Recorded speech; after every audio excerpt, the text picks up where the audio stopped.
Hello and welcome to today's session on working with Annie.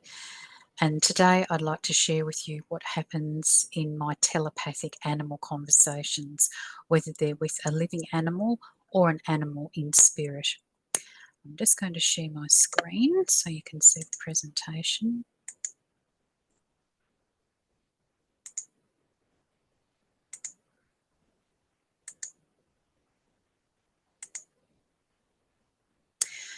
So for those of you who haven't met me before, my name's Annie Burke and I'm an animal-human relationship enricher.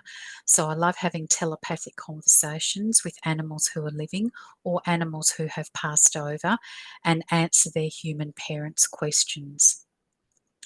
I also help animal parents and animal professionals learn how to communicate telepathically with their own animals, which just changes the world for you and for your animal, being able to find out what you want to find out and also allowing your animals the opportunity to pass on their wisdom and guidance and messages for you. I'm also a clairsentient, a clairvoyant, and a claircognizant, which means that I feel things, see things, and know things with no rational explanation. I've always been fascinated with different healing modalities. So I've studied clinical aromatherapy, crystal therapy, and Reiki, and can combine these healing modalities to help support animal and human well-being. I'm the author of 3 books and I speak at events and summits. And I have a podcast called What Animals Tell Me, where I share some of the incredible stories that they've shared with me. And my little girl cat Ginge up here on the top right is the one who inspired me to become an animal communicator because she knew that was my purpose. So I just wanted to explain a bit about what happens if you book an animal communication session with me. I may be a bit different from other people that you've experienced. Telepathic communication is how animals talk to each other, either domestically or in the wild. And it's something that we as humans can learn to do so that we can have a two-way conversation with them. But if you're a human, you can't hear animals talking to each other. It's actually a silent language. And when you learn it, you hear their voices in your head, or you receive images in your head, or you might receive feelings or sensations. So there's a number of different ways that animals can transmit those telepathic messages to us, but you definitely don't hear anything out loud. And because of that, I don't have animal parents present when I do a session because there's nothing for them to see or hear. I hear it in my head. And unfortunately, at the moment, I've got no way of recording their voices to let the humans know what their animal's voice actually sounds like. Now, I talk to all animals, living or in spirit. So I've talked to lots of dogs, horses, cats, birds, snakes. I've had a cow, I've had a hamster, and I've spoken to lots of different animals in zoos and also in the wild. When I connect with animals, I use photographs, so I will need 1 to 2 photographs of your animal on their own, so only your animal that you want me to talk to in the photo. And I need to be able to see their face clearly with their eyes open, like you can see of my cat down below, and their name. Now, I have to ask your animal for consent to have the conversation. Having conversations with animals is a free will choice for them, so I can't force them to have a conversation. I can't force them to answer specific questions, but I have to ask for their consent. And so far, I've had no domestic animals refuse the opportunity to answer their humans' questions, but also to be able to pass on their own individual messages for their human family. Now, as part of my process, connecting with the soul frequency of your animal, whether they're living or in spirit, I get told the name of a crystal or shown a crystal, and it's different with every animal. Now, for those of you who haven't worked with crystals before, I love them because I think they're a natural medicine out of the earth. They all vibrate at different frequencies, And when we've got them in our energetic field or our animal's energetic field, so around our body, the frequency of the crystals can affect our frequency. And so that can actually support us. And the crystals can have physical, spiritual, emotional, mental properties, and it may have been suggested as a crystal because your animal may benefit from some of those properties, or you may benefit from some of those properties. And it's interesting because when I get the information about which crystal it is, I do some research and I add that information to the report that you get about the conversation. And a lot of parents have read the properties of the crystals and said, oh, I need that.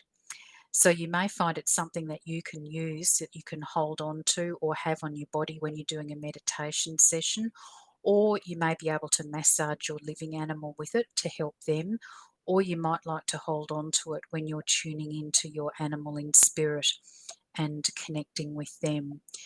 So it's absolutely fascinating, the variety of crystals that I get told and the different colours and the different properties that they have. But there will be something in the list of the properties that's important for you or your animal or both. And so after I've got the consent from your animal and had that conversation and worked out which crystal connecting with, I then ask your questions. And you can just have a one question conversation. So if you've just got one burning question you have to know the answer for, I can have a one question conversation with your animal, up to a 6-question package with a bonus question. So you're actually getting 7 questions for the price of 6. In the packages that I offer, you can have 2 animals in that package and you can split the questions between them. So if you've got one question for one animal and 5 or 6 questions for the other, we can split the questions like that. It doesn't matter, but you've got that flexibility in the package. And with the packages, I offer a Zoom debrief session afterwards to tell you about the conversation and answer any further questions that you may have. When you work on your questions, I do send some information about possible questions for the mediumship conversations. So if you want to ask your animal in spirit something, there's a number of questions that I regularly get asked, and I've tweaked them to get the most benefit of how they're worded so you can get the most information from your animal. So, for example, I often get asked, is my animal happy? And that's the kind of yes no question, which doesn't really give them a lot of scope to talk. But if I ask, what can your family do to make you happier? That's an open ended question and it gives them a lot more scope to answer all sorts of different things. And you might be surprised, they're not just going to say more treats, more walks, more toys. Your animals are so tuned into you that they will be concerned about your welfare.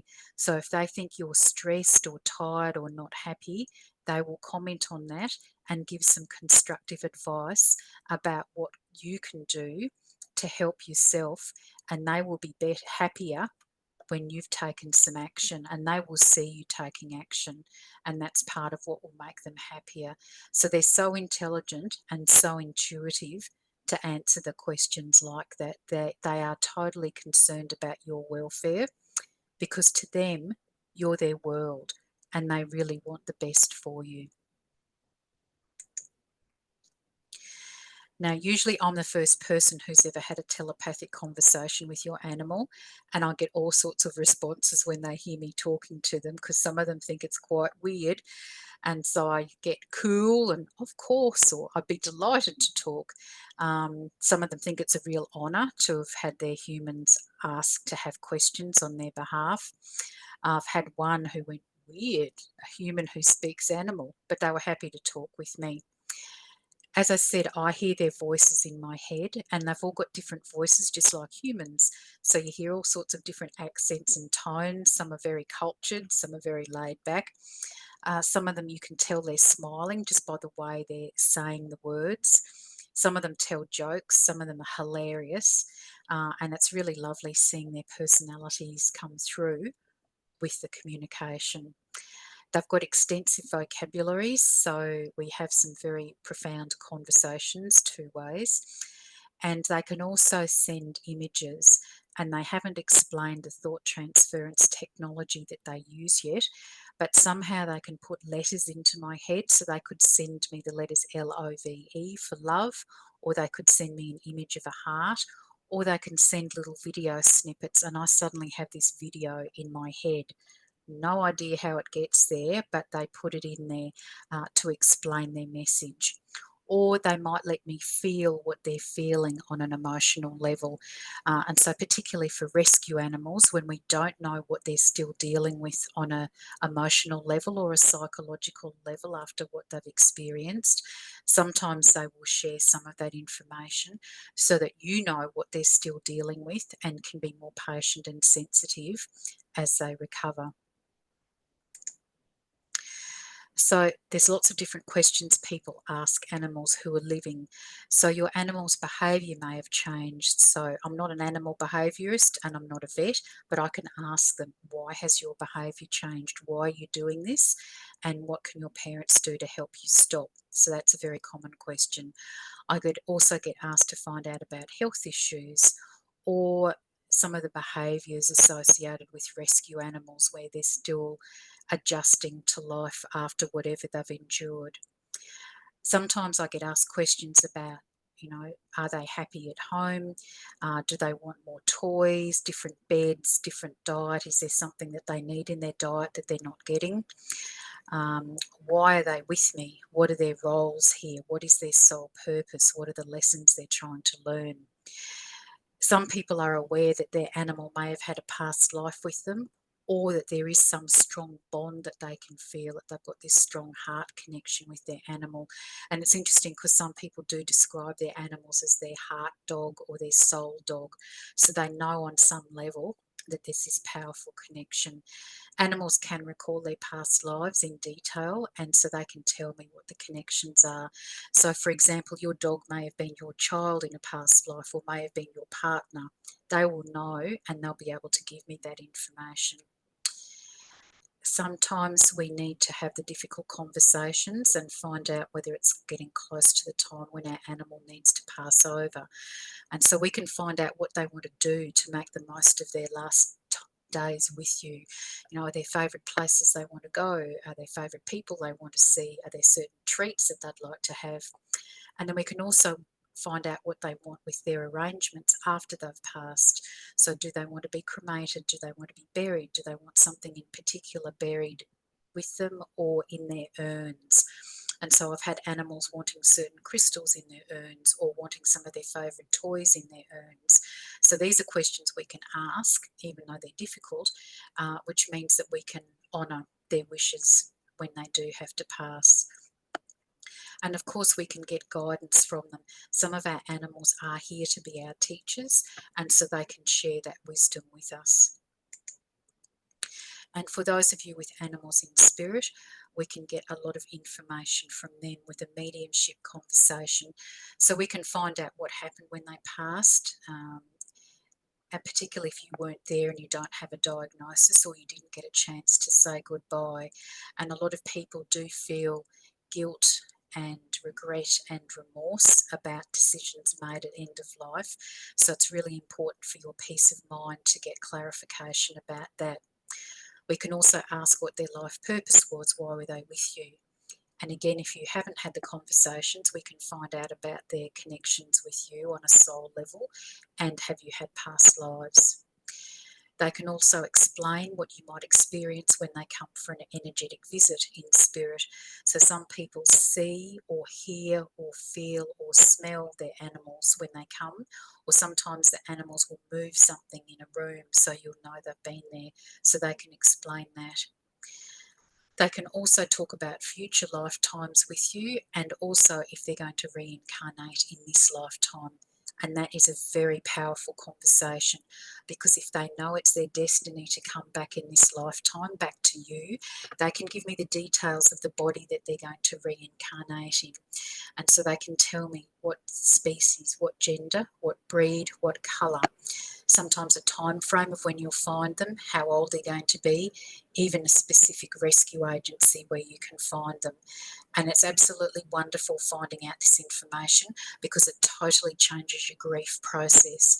Yes, you miss the animal that you've had, but then there's this huge sense of excitement and anticipation about what they're going to look like and how you're going to feel when you see them again. And having experienced this personally myself, it is the most euphoric and surreal experience to have your animal's soul back with you for another lifetime in a different body.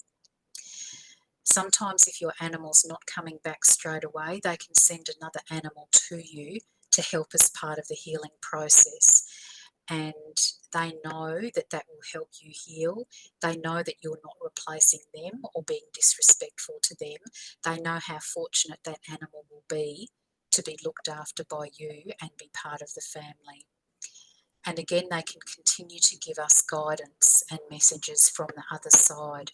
Because they've taught me that the soul endures, we can always connect with our animals in spirit. So we can keep on having conversations and getting more information from them.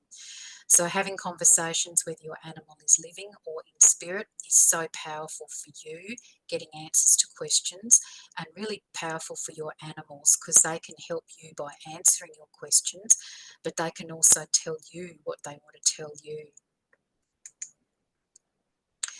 So yes, peace of mind, finding out what's happening with behaviour or health issues, or finding out what happened with your animal's passing, so you can end up being at peace with their passing. With living animals, having a conversation definitely changes your relationship. It deepens the relationship, changes the dynamics, and just one conversation can change that relationship. They may look at you differently, they may show a lot more affection, but they really appreciate you arranging a conversation. And then you get to see what's happening from your animal's perspective, what they feel is happening around you. They're very attuned to your vibrational frequency and your mood. So they can tell when you're starting to get ill, and they can also tell if you're in a different mood to normal, and they will instinctively spend more time with you, trying to cheer you up or heal you to help you get better quicker. Because to them, you're their world and they want the best for you. So after listening to all of this, some of you may have questions for your living animals, or you may have questions for your animals in spirit, or you might be keen to learn how to communicate with your own animals. So I do offer conversations with animals who are living or in spirit, and I've got my Telepathic Animal Communication Mentorship Program. So if you're interested in any of these, please email me and I'm happy to send you more information about them. You can also listen to my episodes on my podcast, What Animals Tell Me. And for those of you with animals in spirit, my season 1, episodes 1 and 2 talk about energetic visits from animal souls in spirit and animal soul reincarnation. So I recommend listening to those episodes. I do offer free masterclasses every month, which are advertised on social media, in my private Facebook group, and in my email newsletter. So if you want to be part of the newsletter email group, please let me know and I'll add you to the list. If you'd like to join my Facebook group, Consciously Understanding Your Animals, you're very welcome.